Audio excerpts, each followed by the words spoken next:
Sir, Balasaheb Thorat यांनी कराडमध्ये एका सभेत सांगितलं की गॅझेटियरवर आधारित जे आरक्षण दिलं त्याची काळजी वाटते, त्यातून काहीच फायदा होणार नाही. मग कधी कधी ह्या काँग्रेसच्या पुढाऱ्यांचं आश्चर्य वाटतं. 2.5 वर्ष तुम्ही सत्तेमध्ये होता आणि स्वतः भावी मुख्यमंत्री म्हणून तुम्ही स्वतःला मिरवत होता. तुम्हाला मान्य देवेंद्रजींनी 2019चं जेपर्यंत जे 16% आरक्षण मान्य सर्वोच्च न्यायालयापर्यंत टिकवलं ते तुम्ही घालवलं. हे तुमचं पाप आहे. तुम्हाला तर आरक्षणाबद्दल तर काही सोयीसुलभ नव्हतं. ते दिलं 16% ते घालवलं. आपल्या काळात तर तुम्ही ज्यांच्या नेतृत्वाखाली काम करत होता ते जाणतेराजेच सांगायचे की आरक्षण मराठा समाजाला मिळणं शक्य नाही. मला वाटतं त्या सगळ्या त्यांच्या राजकीय सदम्यातून सावरलेलं नाही आहे. आत्मचिंतन करण्याची गरज आहे. आता जे पराभूत झाले लोक आहेत त्यांना काय आरक्षण देता येईल का असा विचार करतो. तर दुसरीकडे लक्ष्मण हाके सुद्धा सध्या ओबीसी यात्रा काढतायत, गावोगाव त्यांचे दौरे सुरू आहेत. कसं पाहता या सगळ्या रस्त्यावर न्यायालयीन दोन्ही लढाई लढण्याची तयारी आहे? नाही, तर प्रत्येकाला आंदोलन करण्याचा अधिकार आहे. न्यायिक हक्क मिळाला पाहिजे म्हणून अधिकार आहे. पण मी त्यांना लक्ष्मणराव हाकेने सांगितले, तुम्हाला काय तुमच्या मागण्या मान्य करायच्या की तुम्हाला काय तुमच्या आरक्षण केलं जर तुम्ही म्हणताय तसं काही वस्तुस्थिती नाही आहे. कारण आपण कोणत्याही ओबीसी समाजाच्या आरक्षणाला धक्का न लावता ही आपली कमिटमेंटच आहे. तथापि त्यांना मोर्चेच काढायचे असेल तर हरकत नाही. परंतु विनाकारण मराठा समाजाबद्दल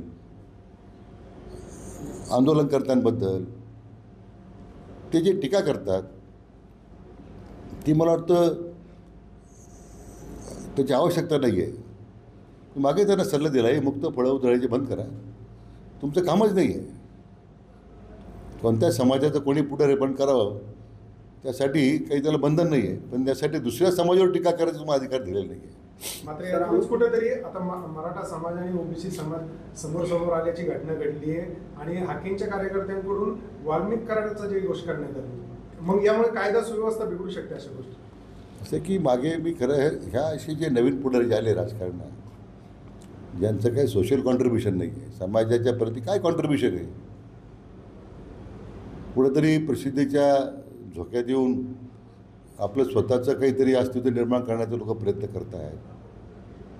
खरं मी मागे एकदा बोललो होतो की ओबीसी समाजाला आरक्षण देताना एक तरी उदाहरण आहे का की मराठा समाजाने त्याला विरोध केला.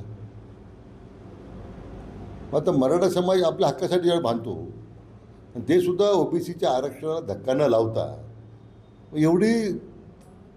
एवढं त्यासाठी आक्षेप असण्याचं कारण काय.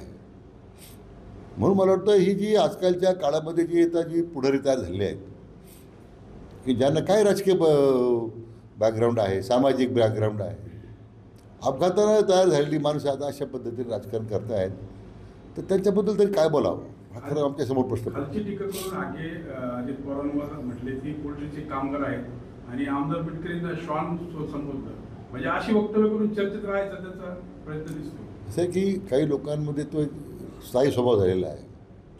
थिल्लरपणा करून त्यातून आपण स्वतः नेहमी चर्चेत राहावं असा काही लोकांचा प्रयत्न आहे. आजच्या राजकीय व्यवस्थेला जर तेच मान्य असेल तर माझी बाई दुःख होतं. तर अमित शहाची तुम्ही तिसऱ्यांदा आंदोलनाचा नाही, त्याची आवश्यकता नाही आहे. त्यांना मी समजून सांगितलं एक समिती नेमतो आहे आपण आणि जी ती सदस्य समिती गाव पातळीवर नेमलेली आहे त्याचं कामाला ते सुरुवात करत आहे. जशी आता त्यापुढे जशी दाखले पुढे येतील, जशी त्या संदर्भातली माहिती पुढे येईल, आपण कारवाई दाखले देण्याबद्दल कारवाई सुरू करणार आहोत.